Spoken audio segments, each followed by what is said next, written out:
y'all know who it is, and y'all know what time it is. It's that boy who is that boy what? It is that boy Ralphie. And yes, it is keeping it real with Ralphie. But now, y'all probably wondering why I'm here, what I got to talk about today. You already know this is a Wrestle Talk program of, you feel me, keeping it real with Ralphie as always.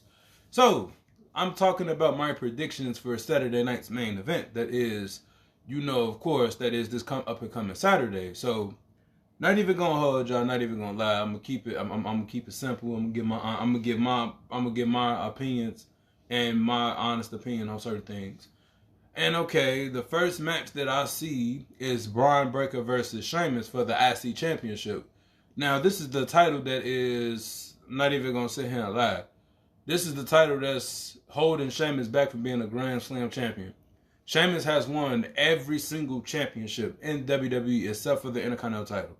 Sheamus is a former two-time WWE champion, former World Heavyweight champion, a multiple-time tag team champion, a multiple-time United States champion, and it's like this is the only title that's aligning him from his career. And I'm not even gonna sit here and lie. I would love to see Sheamus win the Intercontinental title because, you know, like I said, for him to be with WWE for as long, he's been with WWE 15 years, if you ask me. And it's like literally like seeing all the development that Sheamus has come through, all the changes, and you know, of course, from being in the Vince McMahon era to the Triple H era now, which people you have most people that disagree with Triple H's era, and you have most people that disagree with Triple H era, but most people have to realize Triple H is telling a long time. Triple H is probably with storytelling, if y'all really want to be technically honest, but. Anywho, we'll get into that in another video. And then, of course, you know, they go Bron Breakker. Even though I want Sheamus to win, the question is, if Bron Breakker loses, where do y'all go from this point on with Bron Breakker if he loses the IC title? Don't get me wrong, you feel me? In his days of NXT, you know, Bron Breakker was the shit. He still is. He's still even though Bron Breakker is still young. And who to sit here and say, we all know Bron Breakker will be a future world champion in the future, but it's just like, at this point in time, what are y'all going to do with Bron Breakker? Is y'all going to keep him on Monday Night Raw? Is y'all going to end up trading him to SmackDown, where he can probably progress a little bit more? Don't get me wrong, he belongs on Monday Night Raw, but it's just the biggest question to ask. What are y'all going to do with Bron Breakker? Because now, like I said, Bron Breakker lost the title to Jey Uso, and he ended up getting it back, which we already knew that was going to happen, but at this point in time, asking what is WWE going to do with Bron Breakker after this situation is over with. But yes, my pick to win that match is Sheamus. I'm not even gonna lie to y'all because I do want to see Sheamus. Before Sheamus retire, I do want to see Sheamus win the Intercontinental title.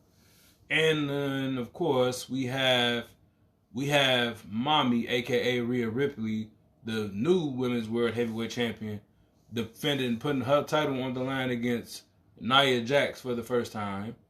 And the thing with that is, I'm not going to lie, and to anybody that knows who I'm going to pick, I got Rhea Ripley winning it because Nia Jax if y'all technically want to be real, Nia Jax just lost the WWE Women's Championship. And it's like, there's no purpose or point of y'all just letting her lose one title and gain another title. And then, like, don't get me wrong, Rhea Ripley, I'm going to say this and I'm going to keep it all the way 100. Rhea Ripley is probably one of the best women's wrestlers in this day in this day and time of age, if you really want to ask me. Because not even gonna sit here and lie to you. Like, don't get me wrong, you have Bianca Belair, you have Charlotte, you got Becky, you got Bayley. You know, all the women, literally all the women that are in WWE that are phenomenal. Then you have the up and coming starts of these new women's wrestlers that's in NXT. Then you feel me? I can't fail to forget, you feel me? The young and up and coming Tiffany Stratton, the new WWE Women's Champion. That's, you know, they made a name for herself now, and I ain't gonna lie to you, I'm proud of her for that. Then you have the women mid-card titles, which is Laura Valkyria, and you have Chelsea Green. I'm not even gonna lie to you, they're gonna hold the divisions down. I give them that, but but yes, my pick is Rhea Ripley. I'm not gonna lie to y'all, but Nia Jax, the same thing I said for Bron Breakker. What is WWE gonna do for Nia Jax? If you technically want to be real and ask the question, what are y'all gonna do next for what's her name? What are y'all gonna do next for for Nia Jax now, because now it's just like, don't get me wrong, Nia Jax. Oh, I'm sorry. But my thing was like I was saying with Braun Breaker, what are y'all gonna do with Nia Jax? Because like I said, Nia Jax has made major improvements from when her last run in WWE. You feel me? You had everybody criticizing her, saying, had she what's her name? How she was injuring superstars, how she was injuring women superstars. And of course, if anybody remember what she did to Becky Lynch, that's what really one of the reasons that set the tone for Becky Lynch to being what she was. But yes, I'm not even gonna lie to you. Like I said, Nia Jax damn near deserve women superstar of the year. I'm not even gonna lie to you, because like I said, she came in king. She done won Queen of the Ring, former WWE Women's Champion now. And it's just like, well, 2-time women's champion, if you ask me. But now it's just, you feel me, like literally from this jump start, what are y'all gonna do with Nia? Like, that's one of the biggest obstacles to ask. Then, of course, one of my favorites that's on the card, you have Braun Strowman versus let me rephrase that a little bit. You have the monster among men, Braun Strowman versus the Samoan werewolf, Jacob Fatu. I'm not even gonna sit here and hold y'all. That match is gonna be crazy as hell. I'm not even gonna sit here and lie to you. You literally got two unresistible forces going against one another in a match. I literally could just imagine how that match is gonna pay out. But I'm not even gonna lie to you, I wouldn't be surprised, because in all honesty, my pick to win that match is Jacob Fatu. I'm not even gonna hold y'all, because Jacob, of course, Jacob Fatu just freshly starting in the business. Then not even just that, it's like he's been in the Indies for so long, and with me watching him for so long. And I ain't gonna lie to you, like Jacob Fatu is literally a superstar. If you ask me, and literally even in his days in MLW, he was an all-time great in my honest opinion, holding the longest reign for the MLW World Championship, literally. But yes, and I ain't gonna sit here and lie to y'all. Like I said, Braun Strowman, I love Braun Strowman, but as of lately, don't get me wrong, WWE has put Braun Strowman in. They have put Braun Strowman in some great predictions of matches. You remember like that last Monster Standing match with him and Bronson Reed, that was top tier. Not even gonna lie, even though Seth Rollins got involved, but still, that match was top tier. You're not gonna sit here and tell me it wasn't. But other than that, it's just like I said, Jacob Fatu is my prediction. And I ain't gonna lie to y'all, Jacob Fatu, I literally see Jacob Fatu either winning the United States title. I don't really too much see him winning the big one, not just yet. They got to build him up first. But I really do see Jacob Fatu as a future United States champion down the line. Because if y'all really paid attention to Jacob Fatu, even if you haven't watched him outside of WWE before he started in WWE, Jacob Fatu is a killer on the mic. Then he know how to cut promos real good. So hey, like I said, Jacob Fatu is a superstar. Let's just be completely real and honest with that one. Then, it's not last but not least, but one of the other things that's on the card, Cody Rhodes and Kevin Owens signs a contract to determine who's going to determine this ladder match that's, you feel me, the next following Saturday, which is the Royal Rumble, which I'm not gonna lie, most people don't know. I truly and dearly feel like the Royal Rumble match is gonna cook. I mean, I feel like this year's Royal Rumble, even though last year was good, but I really feel like this year's Royal Rumble is really gonna cook, with including the TNA. But long story short, not even gonna sit here and lie. We damn near all know how that might turn out. That might turn out into an all-for-all brawl like it's been doing between Cody Rhodes and Kevin Owens. And I ain't even gonna sit here and hold y'all, like Kevin Owens and Cody Rhodes is like this storytelling that they're doing with this. Like, I'm not even gonna lie, it's been like, if you really want to sit here and technically be real and honest, like Cody Rhodes, people were saying Cody Rhodes' championship reign was boring. But the thing is, Cody Rhodes is finally getting a story that's actually meant to make the championship more meaningful than what it is. And I'm not even gonna lie to y'all.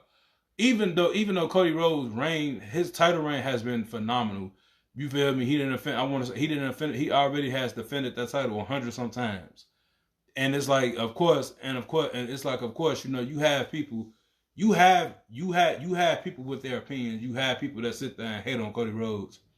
You have people that sit there and hate on Cody Rhodes because you feel me. Of course, he's not Roman, but y'all, like I keep telling people, y'all gotta sit here and think about it. Roman Reigns was only defending that title damn near every 2 to 3 months, or if it wasn't a big pay per view, he wasn't. If it wasn't nothing major for him to do, defend that title, he was defending that title whenever he wanted to. Cody Rhodes was defending that title damn near non-stop. Let's be real. But other than that, you feel me? Like I said, we all know how that contract side finna turn out to be. Probably gonna be another big ass brawl, even though Shawn Michaels gonna be in the midst of it. But literally, like I said, only God knows how this is gonna play out with this. You feel me? With this contract side. And last but not least, I'ma say it like I mean it. Main event, Jey Uso is now in your city. It's going to be main event Jey Uso versus the Ring General Gunther. Not even going to sit here and lie to y'all. As much as I want Jey Uso to win, and as much as I want Jey Uso to get that, you feel me, get that build up, get that emotion. Even though Jey Uso already got the fans, he got the high selling merchandise in the business, all that, but we literally all know they're not gonna let Gunther lose that title right now. And I ain't even gonna lie to you, my pick for that is Gunther, because don't get me wrong, Gunther's reign as World Heavyweight Champion I'm gonna keep it 100 with y'all. Even though I picked Gunther to win, his World Heavyweight Championship reign to me, it's not as exciting as it was when he was Intercontinental Champion. When Gunther was Intercontinental Champion, you really couldn't tell Gunther shit. He damn near made that title just as much as prestige as the Miz did. I'm not even gonna lie to you. And to anybody that knows, when the Miz held the Intercontinental title, the Miz made that title way relevant than anything. And then it was Gunther that came in and made that title made it relevant as well. And I don't care what nobody say. Gunther will forever be one of the best Intercontinental champions in the business, if you ask me. But World Heavyweight Championship wise, I'm not even gonna sit here and lie to y'all. It's like, I ain't gonna lie to y'all. His championship reign kind of started off like how Cody was, when everybody was just sitting there saying, you feel me, his title run was born. His title run was born. His title reign was this. His title reign was that. And it's just like, you feel me. I ain't gonna say it's like Gunther's title reign is boring. It's just they haven't found that story. They haven't found that story where it can make it interesting. And then not even just that, Gunther's not like how he was with the Intercontinental title. He's not really too much of a fighting champion. Don't get me wrong, he'll put his title on the line against anybody in any place. But when he was Intercontinental champion, Gunther was literally putting the Intercontinental title on the line on TV, on PLEs, all that. And I ain't gonna lie, like I said, like when was the last time Gunther defended that World Heavyweight title on a PLE?